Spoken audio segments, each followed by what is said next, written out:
Buongiorno e ben ritrovati con l'informazione flash di New Sicilia. I principali titoli della mattina. In apertura all'economia, Standard & Poor's conferma il rating della Sicilia BBB+, con outlook stabile.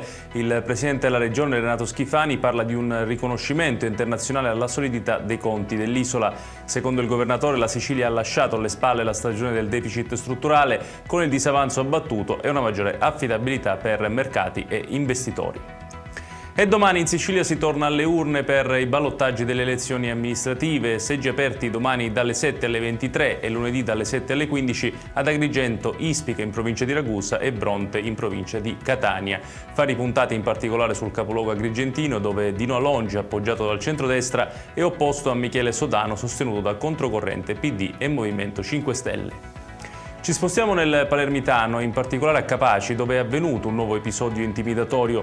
Nella notte è andata in fiamme una stazione di servizio. L'incendio, a quanto pare di natura dolosa, ha danneggiato l'attività. Gli inquirenti stanno indagando sulla matrice del gesto.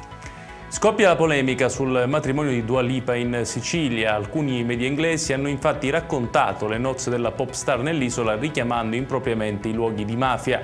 Una narrazione che ha provocato forti reazioni e critiche, tra cui quella del presidente Schifani, che ha parlato di enorme danno d'immagine arrecato alla Sicilia e ai siciliani.